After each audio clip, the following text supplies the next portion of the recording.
What's up, everybody? The wait is finally over and totally over. Left at Wall is available now, right now. You can get Left at Wall on Apple TV, Google Play, YouTube Movies. You can get it on demand. You can buy it on DVD. The wait is totally over. Just type in Left at Wall on your search bar on your smart TV, and you can find a bunch of ways to get it. You can watch it now. Again, that's Left at Wall, wherever you get your movies.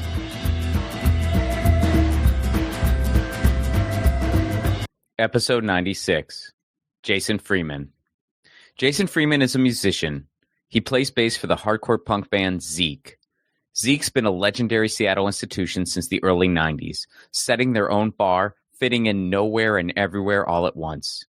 We talk about him joining the band, how he discovered music, and the phenomenon that was the Seattle music scene of the 1990s. Please welcome to the show, Jason Freeman.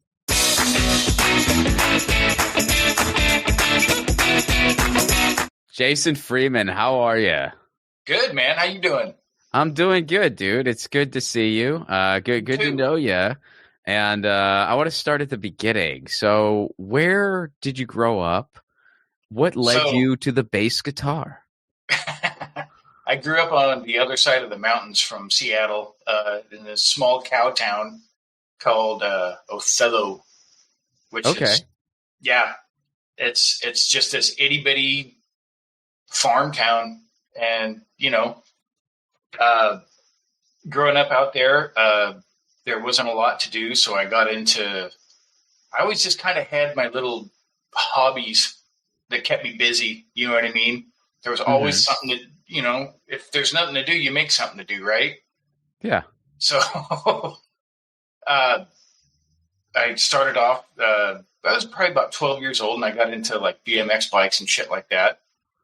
And I did that till I was about, 17, 20, something like that. Somewhere around there, I started slowly phasing into the music side of things, and just one hobby transitioned right into the other.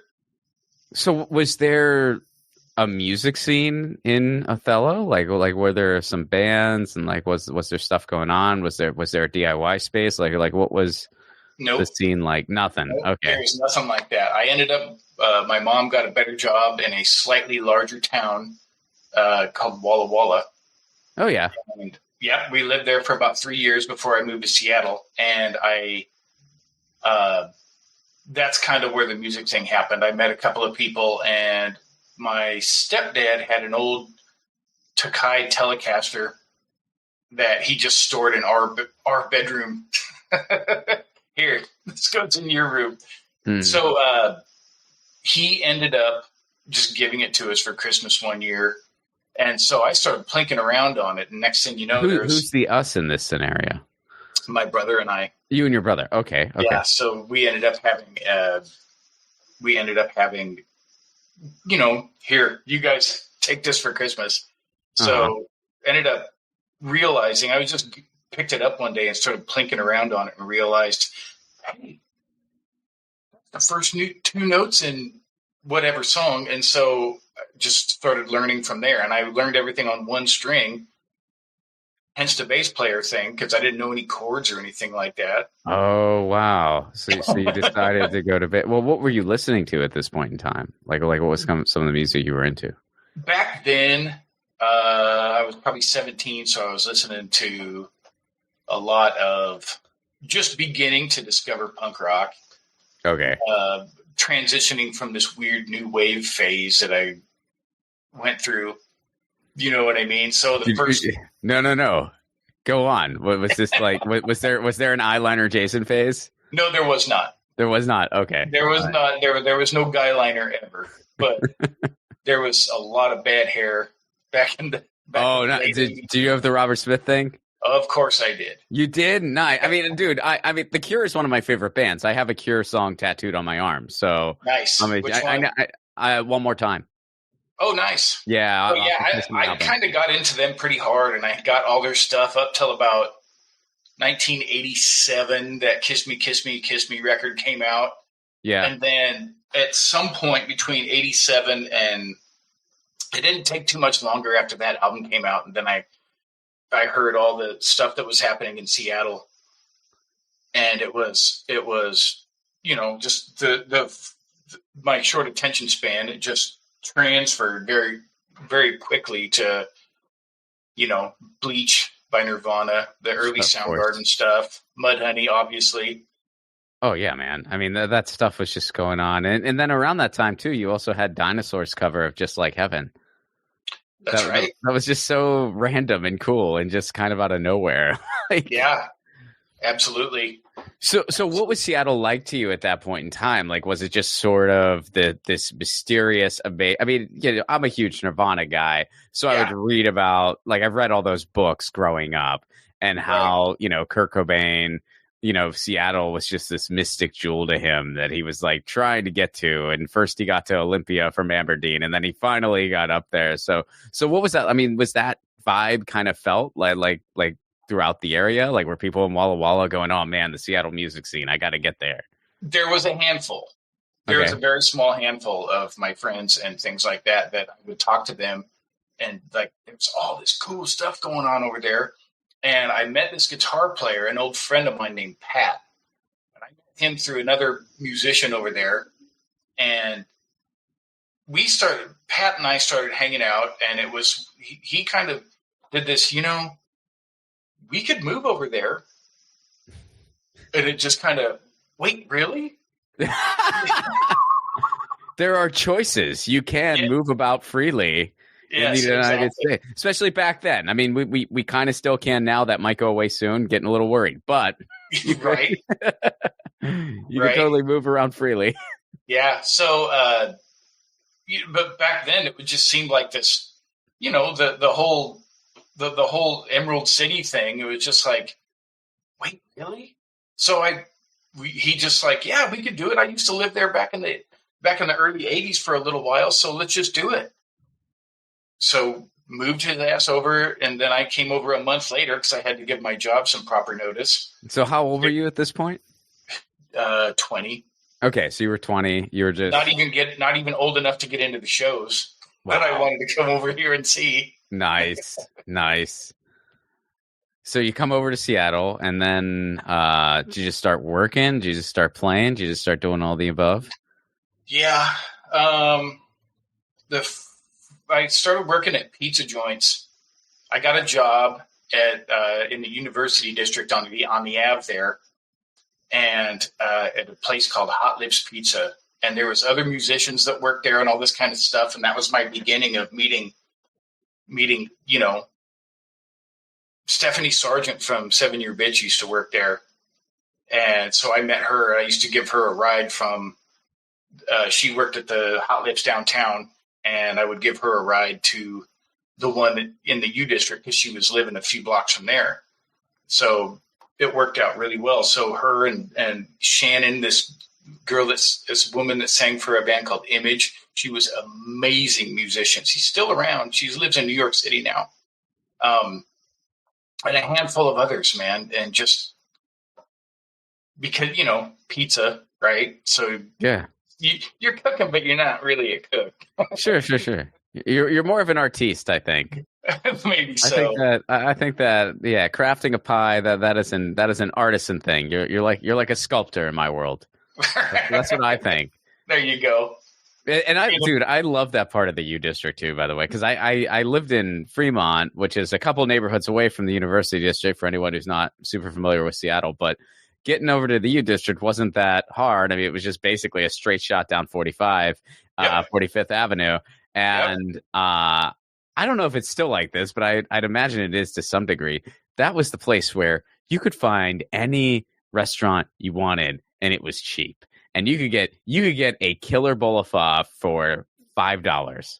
Yeah. And you could get really great Chinese food that was like a meal deal for like $6. Everything was cheap. First. There was this place when I first moved here. It was China First. Oh, I think that's the place I'm thinking of. It might be. You could. Yes. They had a $4.99 lunch special. It fill you up. It was great. Yes, that is. Yes, I am pretty sure that's the same place, and I loved that place. Oh, dude, me too. I was a little heavier when I lived in Seattle. Like I'm a little heavier now.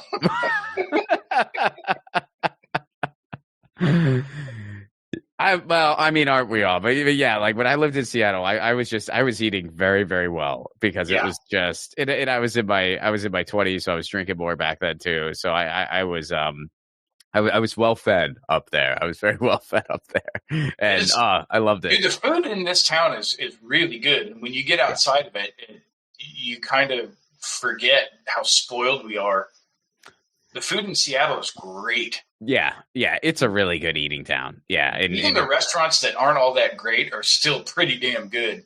yeah, no, that's the truth. Yeah, it was. I mean, I was just there a couple of weeks ago, and yeah, I remember I'm like, oh man, the food is just really good up here. Yeah, Like, I feel like if I ever lived up here again, I would gain a bunch of weight again, and then have to deal with that. that's how But you know you're living right. right, yep, that's the truth. Well, so then how did you find your way? Because I know that you are not an original member of Zeke. You joined a little bit later, but kind of walk me through the timeline of you joining Zeke. So I'm their fifth bass player, and I fourth or fifth, I can't remember. They started in '93,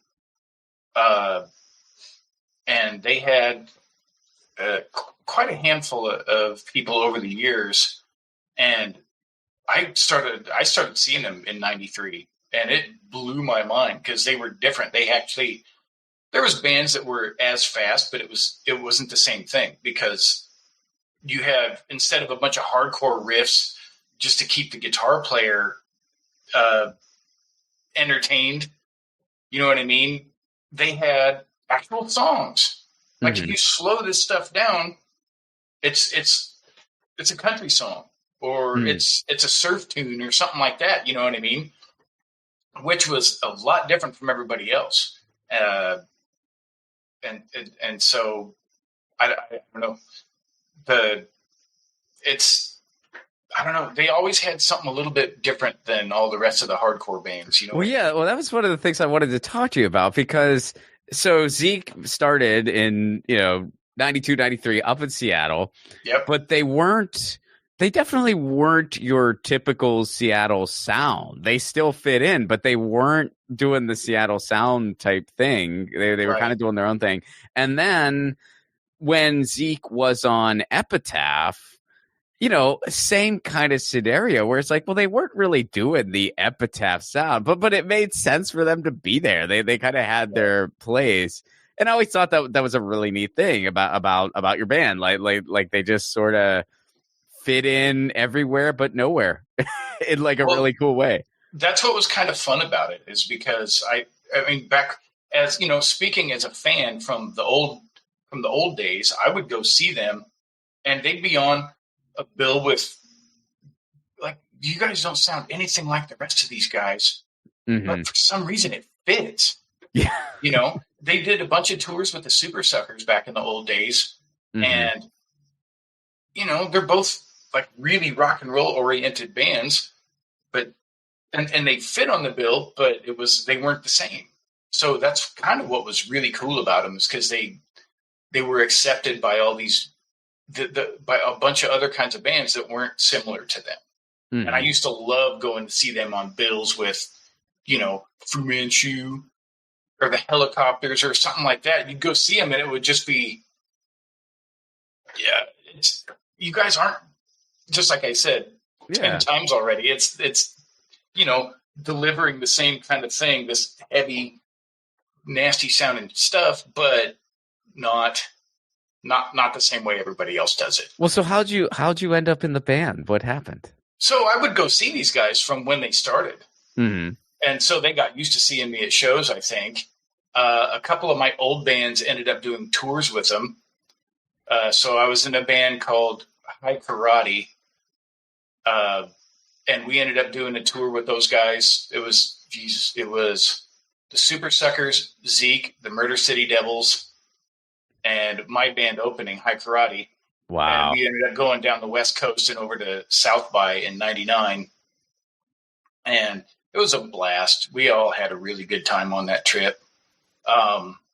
Then, let's see, when I was years later, a band called the RC5, they invited us to go to Europe with them in 2002. And so, yeah. Yeah. So I Zeke ended up going invited over there. RC5.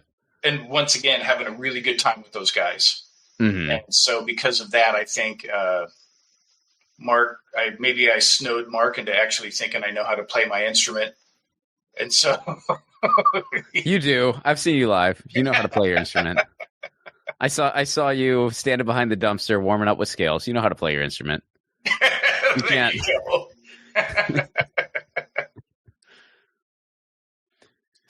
but it ended up, I mean, I don't know. I think they just got to a point where I think when Jeff finally went to High on Fire, and they realized that that's kind of be his new thing, they asked me to come and try out again. And, okay. Were you nervous?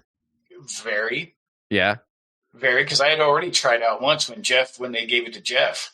Oh, okay. So you tried out before. And I didn't get it because Jeff is just like this amazing musician. Mm-hmm. He probably was better than me when he was 12 years old. Oh, wow. Okay. Yeah, he's pretty next level. Right on. But where are we at now? So you didn't get it the first time. Jeff ends up leaving the band, and they're looking for a bassist again. And they're like, "Hey, man, do you want to come try out again?" Yeah, exactly. And that's just how it works. So we have a show in Everett. Can you come play? I'm like, yeah. Mm-hmm. And then we got another show, and next thing you know, there's never been a official handshake. You're in our band now. It's just been sort of I'm in the van. Like, I guess I'm doing this now. It's been a couple minutes. So what was the year you joined then? Like, what was the official? 97.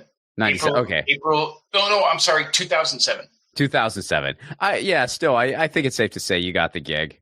Yeah. At this point. Yeah. That is so cool.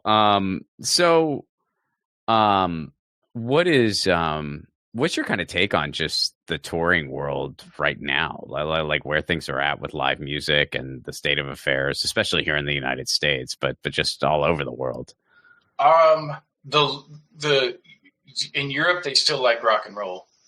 Okay. In Europe, we did Australia a year and a half ago, and they still like rock and roll down there too. It was that was an incredible experience. But here in the States, we're getting lighter and lighter turnouts, and I think that's kind of going around.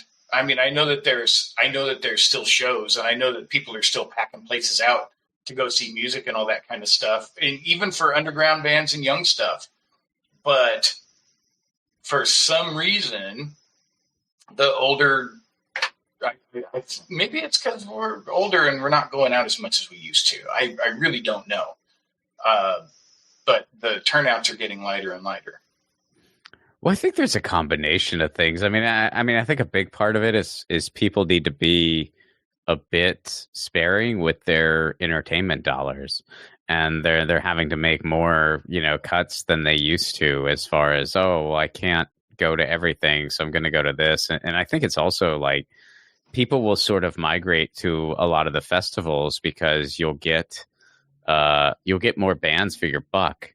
Yeah. And it's just the reality. I mean, I prefer a club show over that 100 times out of 100, but I've found myself going to more and more festivals over the years because shows just are not cheap at all. And I get that it's not really, as a comic, live performer myself, I kind of get it. Well, I totally get it because I know that, I usually have the struggle to try to get the ticket prices lower, especially at a club in LA. Like, I'm like, let's try to get this ticket price lower but it's, the club owner's at the mercy of the landlord. And, it's just like, there's just all these things, and it's just so expensive to put on live performance now. And it doesn't need to be, it shouldn't be, but it's just the way it's set up. Whereas I feel like over in Europe, they actually, they have these crazy ideas like having supporting the arts. Such a wild idea.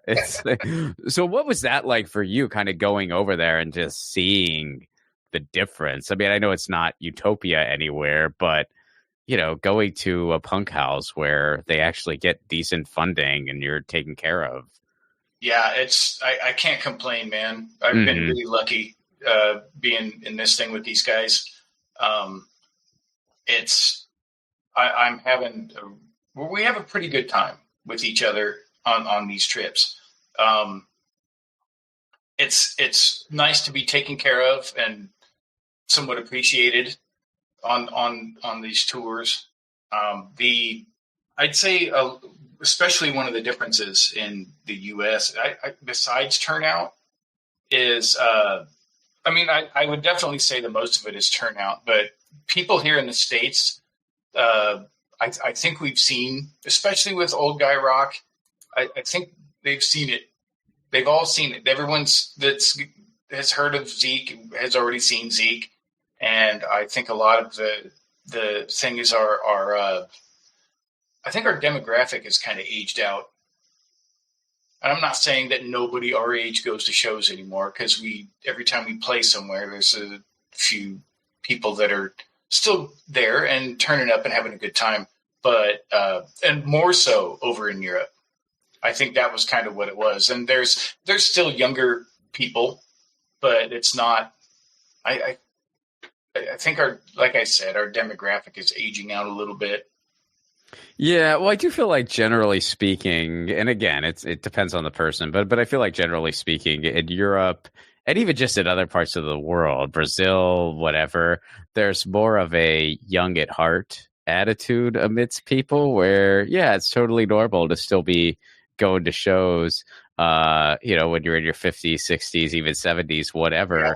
Whereas in the United States, it's a little more like, I'm too old to go to a punk club. What are you saying? I'll go to Old Jella. That's it. It's like, no, you're not too old. Like you should still be going to shows. Like, yeah. Well, and that's the thing too, is getting my old ass out on a Friday or Saturday night is getting more and more difficult. So I'm having a hard time trying to expect other people to show up when I don't get out as much as I used to, No, that's the truth, man. I mean that's the truth. Because I'm guilty of that myself. Like I don't go to as many shows as I would like to, and it's just gotten harder and harder to even follow what's going on. And I don't know if that's a combination of getting older or just there's so much information now. I mean, back in the day, like you used to be able to know what was going on because there were just a handful of venues doing what you liked. So you would just be able to follow them. You would just get the flyer and you would know what was going on every day of the month and take it from there. And now it's I don't really know if that exists the same way anymore. Right. Yeah. It's one of those things, what you were just talking, reminded me of when I was a kid in Walla Walla. When I say kid, I mean from 17 to 19 years old. And there was a guy in town that would have shows. And I remember seeing the flyer on the flagpole. And, hey, that band's on SST. They're coming here? Mm-hmm. Wow. And there's in Walla Walla, there is a liberal arts college in the middle of town. So you have this cow town, and then literally Whitman College is right in the middle of it. And so because of that, they would have shows. Screaming Trees came to Walla Walla. Soundgarden came to Walla Walla. Fire Hose a couple of times. Black Flag played in Walla Walla. So because of the college there, they would have all these shows, and it was always cool. Camper Van Beethoven came to town. Oh yeah, I think they have played every campus in the history of ever. I think because like everybody who's been to college, like around the era of Camper Van Beethoven, their heyday, and Cracker, like the heyday, it's like they have some kind of story with David Lowery, like they have some kind of experience with David Lowery, because like of course that band came to campus, right? Like it's like everybody, like a buddy of mine who he was at I think he was what was it? It might have been Boston U, but it was somewhere up there. And he was like involved in the student activities and stuff like that when he was in college. And so, of course he had a story about Caper Van Beethoven. Nice. Cracker. But yeah, dude.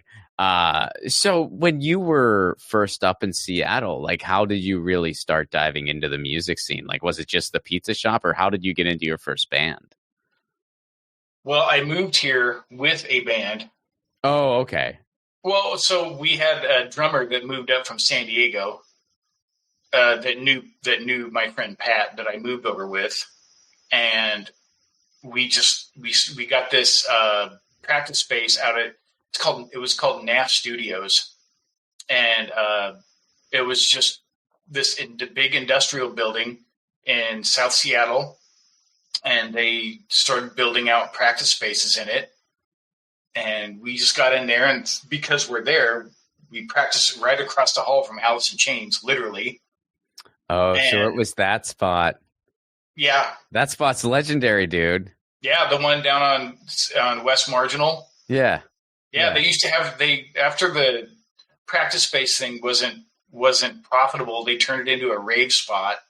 Oh, wow. Yeah, but dude, you hear so many. I mean, when I moved to town, you would hear stories about that space. And then there wasn't there some kind of, and I might be misremembering because these are just stories I all got secondhand and stuff. But wasn't there some kind of all night burger spot that delivered? It wasn't Dick's, but it was some kind of like all night burger type thing. And Alice in Chains would order from that like all the time.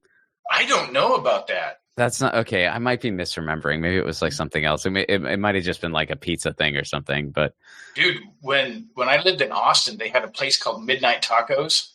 Yeah, and it was my first experience with food trucks. These guys would pull up to your house, and they were open from 7 p.m. until like 4 o'clock in the morning. Oh, nice. And so all of the local booze hounds, so they had a kitchen in the truck. They would drive to your house. Wow. Make a bunch of tacos and feed you after the bars closed. It's a heck of a business model. Oh, it was brilliant. Yeah, well, when were you in Austin?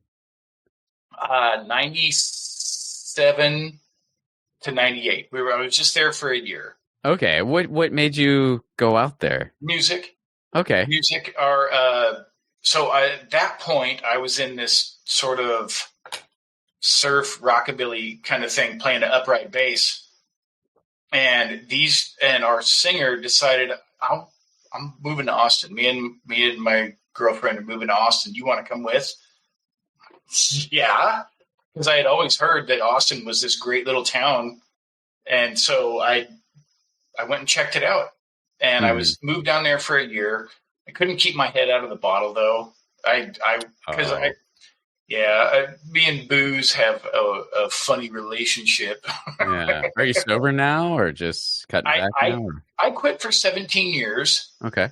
And now I started again, but I've got a way better grip on it than I used to. That's good. It's not ruining my life and completely taking everything over like it did back in the old days. Mm-hmm. Was it rough for you touring at any point with the booze, or?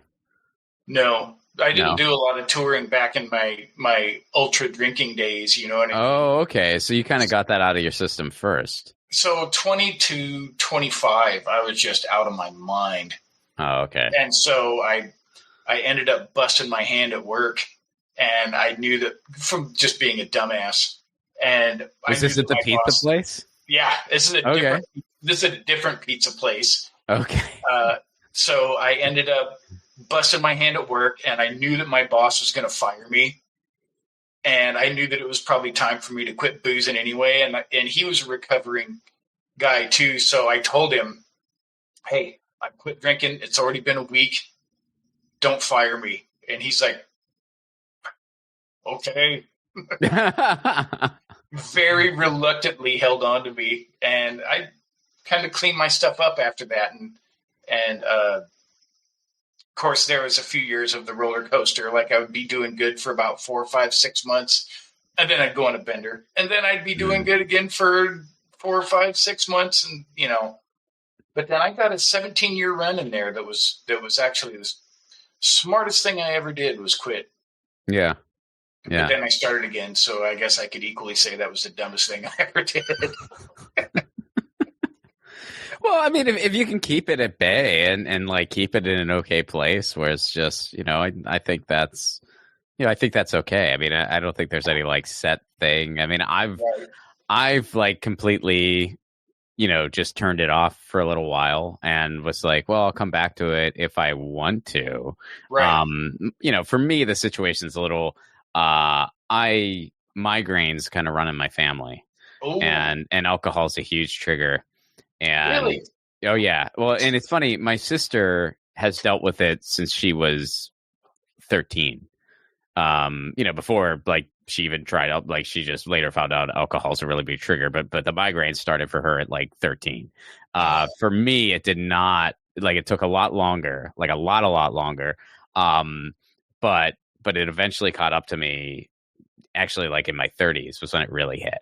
Really? Oh yeah, dude. I mean, I've had plenty of hangovers before in my life, but it got to the point where I'd have a migraine for a day and a half and I'd be thinking, I had 3 beers. What is happening? And then I just realized, like, I have to be really, really careful. And like booze is like a big migraine trigger for me. And interesting. Yeah, I talked to my sister about it. She just goes, welcome, dude. You had a much longer run than I did. I just thought you didn't like to drink. And she goes, no, dude, I can't. Right. Every time. I just thought you didn't enjoy it. But yeah, so I have to be super, super careful and know the things that's another reason why I really, really freaking love Europe so much, because guess what? I enjoy a nice glass of red wine. In the United States, I really pay for it when I do that. But over there, because they don't have all the preservatives and all the other things, like I can have a glass of red wine. It's not a problem. Interesting. Yeah. I'm like that with bread over there. Oh, really? They're bread because it's better and yeah. Less preservatives. And I think bread over here has been made, they grow the wheat to I think they messed with the balance of it to create a bigger output, a bigger yield of product, and instead of the nutrients that it needs. Yeah. And over there, I think they've kept up with older farming practices. Well, in Germany, the laws are so strict about what can actually be in the beer. And when you taste the beer, it's like, it's just so fresh and amazing. It's like, yeah, that's because they don't allow any of this nonsense to happen in their freaking beer. And it's the same with wine. It's the same with like food. Yeah. Stuff we do to food in this country is so freaking ridiculous. It's kind of crazy, isn't it? It's beyond crazy when you really think about it. And you're just, this is illegal in other countries. Everywhere in the world except here. Yeah. It's wild, man. Maximization of profit. Well, and there's just like this corporate capture of everything. Yeah. Well, and even just our dependence on, corn syrup and stuff like that. I mean, they made these just because they just dedicated all this farmland to it. So they wanted to just make as much money as possible. So they just put this syrupy crap in our food and in our stuff. I mean, it's like, a soda is not going to be healthy for you no matter what. But one with just natural sugar is so much better than one with, all this high fructose just garbage. It's I was talking crazy. To my dad about that, and because he still lives out in Othello, and he said something along the lines of these. A lot of the farmers around there are getting these in order for them to really make a lot of money. And I don't know which company it is, whether it's Monsanto or any of the other things, but basically these guys come in and start throwing money at farmers, saying, "Hey, you can." We'll pay you to farm our product, but it has to be done our way, and you're going to do it the way we want, and all this other kind of stuff. So I don't know how exactly that's going on, but he kind of alluded to me that there's a lot of sort of a drop of mom and pop farms, because it's all getting kind of co-opted by bigger stuff. You're going to use our seeds. You're going to use our chemicals. You're going to use that kind of stuff. And what is it they're growing? Is it just a regular Bounty, or is it like some kind of like field corn or what? Well, sometimes, I guess I can only guess because of what is commonly grown in Eastern Washington, but Okay. green beans, corn, and then there's a lot of orchards out there, but I don't know if that stuff applies to the orchards as much. Alfalfa for feeding cows is a pretty common one, or it used to be when I was growing up out there. I don't know if that's common anymore. Yeah. Well, it's like common. I went to What's that? college. I went to college in Indiana, Yeah. and it is wild how you just see. I mean, you would see a lot of cornfields that fed people, sure, but then you would see just fields and fields and fields of cow feed corn. Yep. And it's just, we use all of this land to make food, to feed our food. Like, it's just a totally inefficient way to do things. And it's just a total way, but it's because of, big agriculture and corporate capture of our, agriculture processing and our meat processing that's just led to this complete misuse of land, and it screws over the farmers 100% of the time. And it's just, man, it is freaking wild. These Mr. Howells are making their money, huh? Yep. That's how it works. That's how it works all over the country. Well, so when did you get into the stand-up bass? Oh, you know what? I saw my old roommates were in a band called Blind Horse, which was named after the Faces album, Not As Good as a Wink to a Blind Horse. So they had this band, and they were opening for this old Sub Pop band. I think they were called the Reverend Horton Heat, and it was like a week after my 21st birthday. So this had to be like March of '91, and they were playing this little venue downtown called the Vogue. Mm-hmm. So it was them and Ramadillo. Ramadillo also was a local sort of the country thing. My buddy Pete Droge was sings and plays guitar for them. Played guitar for them, and so these guys were opening up for Horton Heat. So I go down there, and both of the bands were great, but then I had never seen anything like that. And back, you got to remember, this is 1990, and everyone still has their funk song in it, like Flea. You know what I mean? Mm-hmm, mm-hmm. This was kind of still new to everybody, and you start to realize I'm never going to be good at this whole snapping and popping thing that everyone's doing. So then Horton Heat comes around, and he's doing the same thing on a upright bass. It's like, whoa. Yeah. And so, and that's a heck of a live show too. Oh, they're great. Horton Heat. Oh yeah. By all means, they're great. So that's kind of when I got into that stuff, is because I used to save up my tax returns, save up like not because they always ended up owing me. They don't care if they owe you. You don't have to file. No, we're good. So I'd save them up about 3 years in a row, 4 years in a row, and then I would drop it all onto something so I could have a substantial amount of money. When you're 20 years old, you don't have any money for anything. Right. You're living hand to mouth, and not very well. Right. So I ended up saving up a few years of tax returns and buying my first upright bass with it. Nice. Yeah. And then that was a little half scale thing, man. It was for kids in junior high that were first trying to learn the instrument. It was tiny. Well, that's easier to transport then. That's easier to take yes, on it tour. was a little bit. Yeah. Well, what's your sort of main instrument of choice now? Like are you a 4-string guy, or what's? I mean, I'm not like super knowledgeable about basses, but I know a tiny bit. Yeah, I'm sort of a root note bass player. I don't do a lot of fancy stuff, and because that's, I learned after all that snapping and popping stuff that you have to be like at the top of your game to be. That's when you start getting competitive with other musicians and all that kind of stuff, and I don't want that. I always thought that the whole music thing is, being supportive of all your friends doing it, and them, and then in turn being supportive of you. there's an older school thing of you have to be the best, and I always call it the cutting heads kind of thing.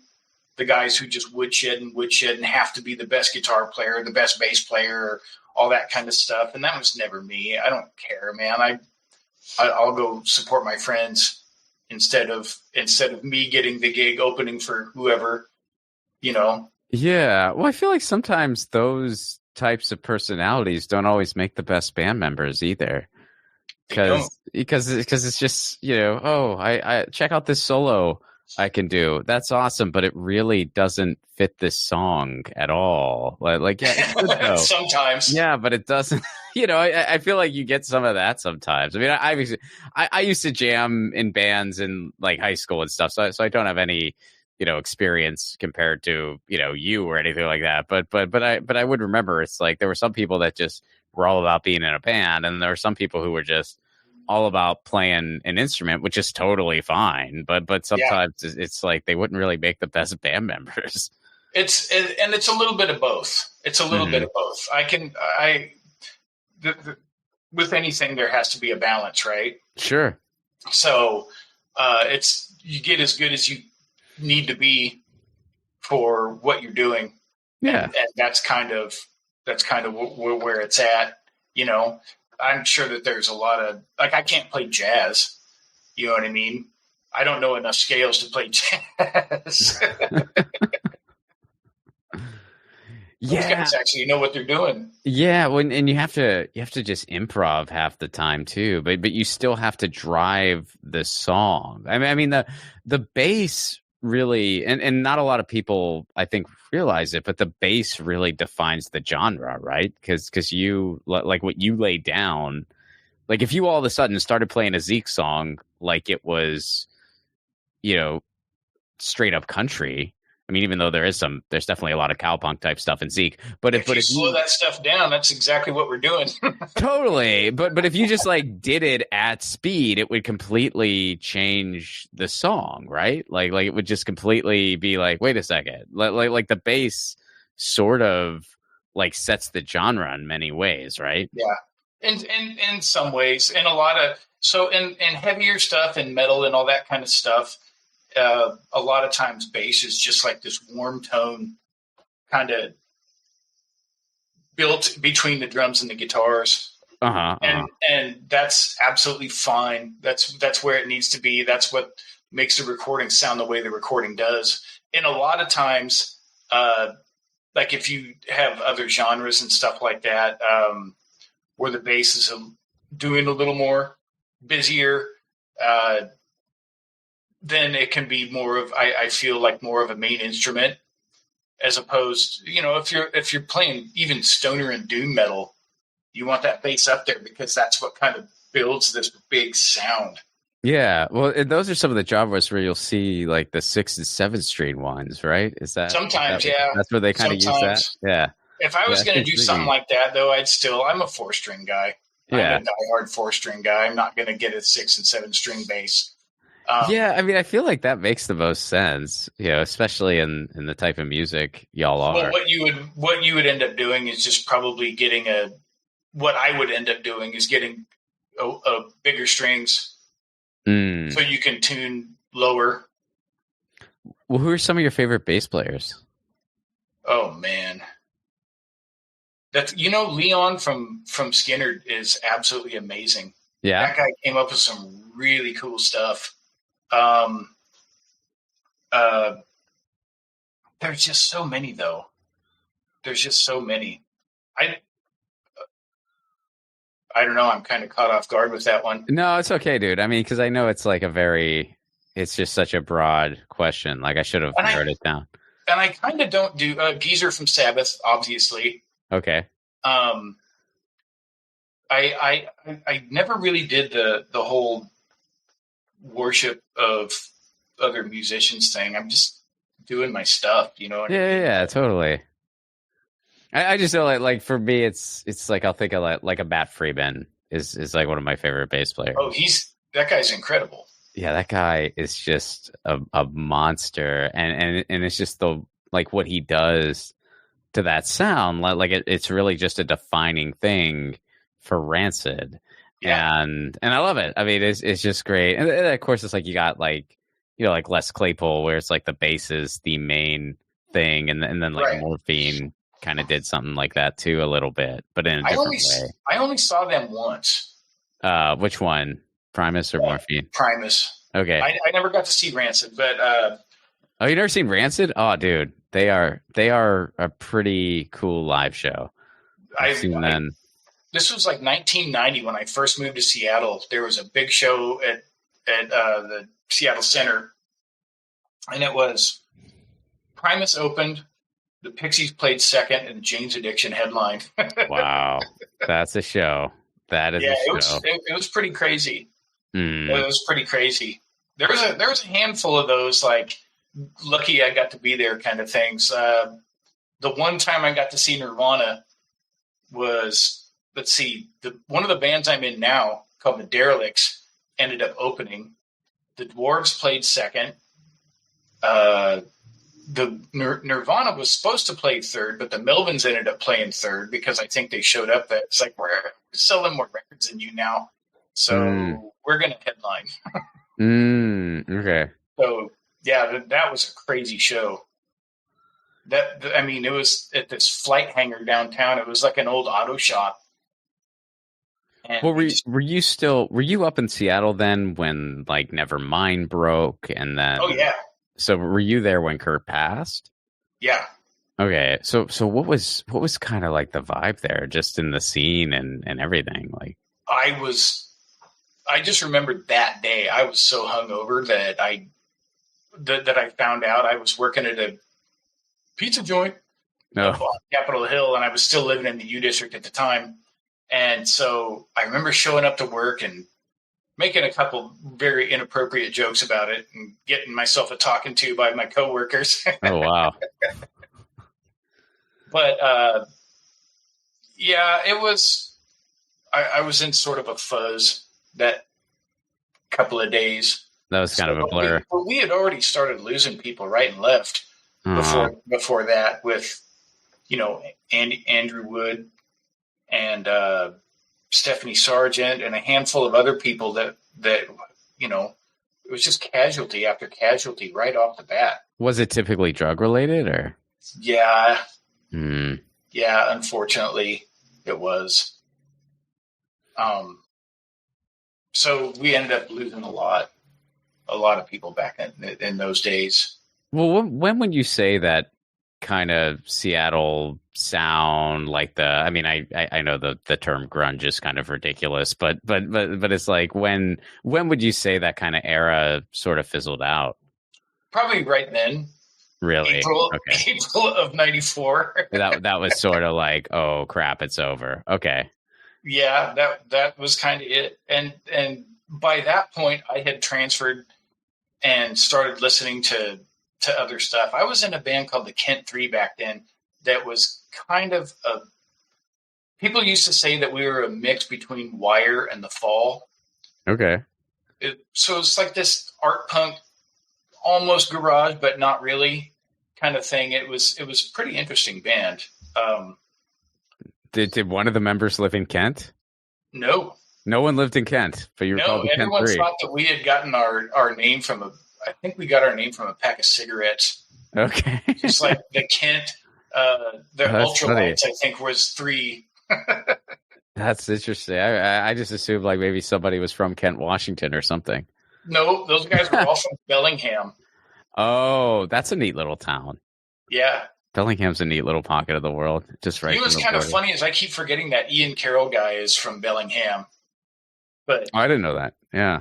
Like 20 years after, I don't know how old that dude is, but he's no geezer. Like, mm-hmm. Well, dude, thanks so much for doing this. Where can people go to learn more about you? Where do you want to direct people? I'm not on any of that social media stuff. Oh, good for you. I'm really so not. I got off of Facebook. I never was on Instagram.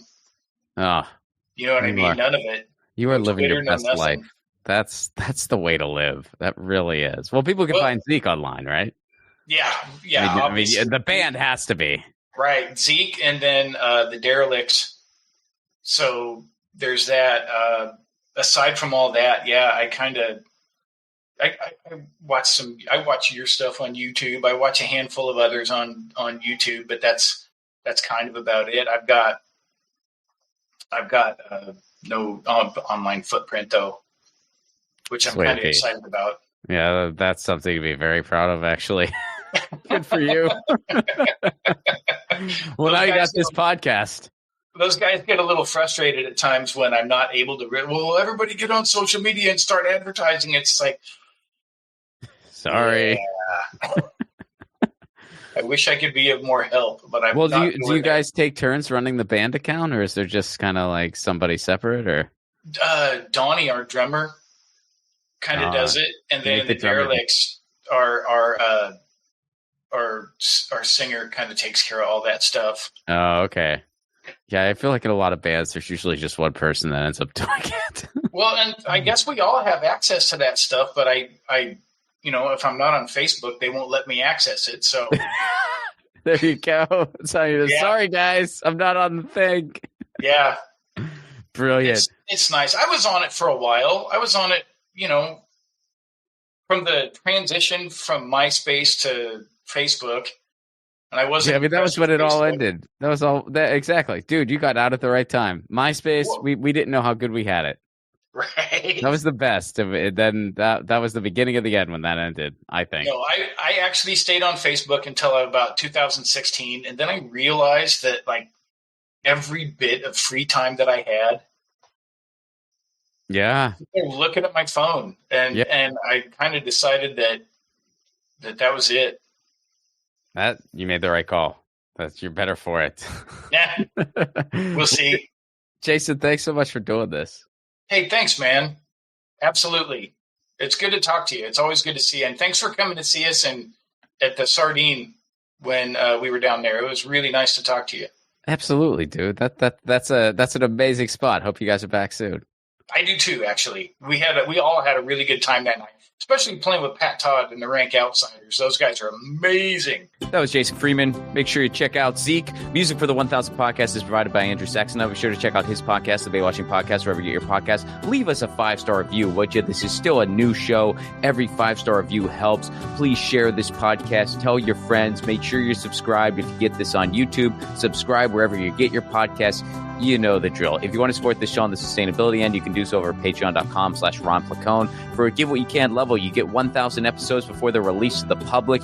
You get insider information on new films and projects. You get full stand-up clips not available anywhere else. And we do a Zoom hangout once a month. It's a really cool hang with creative, like-minded people. And that's all for a Give What You Can level. That's patreon.com/Ron Placone. All right, 96. So 96...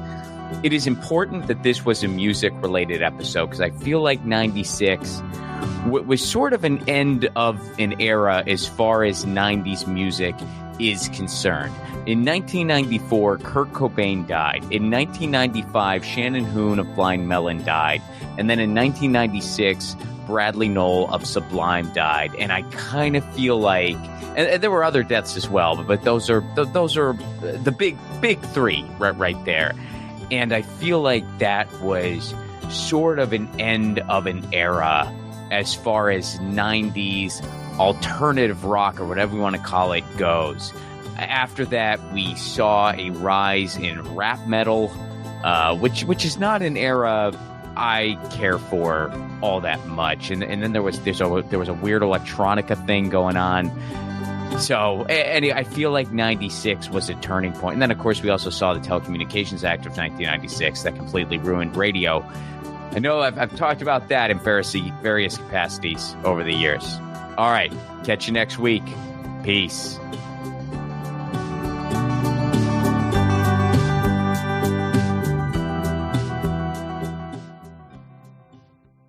Hey guys, Ron Placone here. Take your own 1,000 challenge. No, you don't need to interview 1,000 people, although if you want to do that, go for it. Your 1,000 challenge can be whatever you want. Maybe you want to call a friend out of the blue once a week. Maybe you want to read a book every month. Maybe you want to start a different garden every season. I guess that might be dependent on where you live. Look, the point of the challenge is taking on an endeavor that enriches your life in some way and it can be measured. And then, of course, you do it regularly. That's what 1000 is doing for me and hopefully for you too. The main reason for this podcast and every podcast I've ever done is to build community. So take your own challenge. Then join our Facebook group. It's called 1000 What's Your Challenge? ? That's 1000 What's Your Challenge ? And post about what your 1000 challenge is and the progress you're making. All I ask is that people be encouraging of each other's challenges. This is personal and vulnerable, so be cool. There's enough negativity on social media. We don't need to add to it. For those of you who aren't on Facebook, hopefully in the future we'll be expanding to places like Discord, Reddit, but for now, we're starting on Facebook. And again, that Facebook group is called 1000 What's Your Challenge? See you there.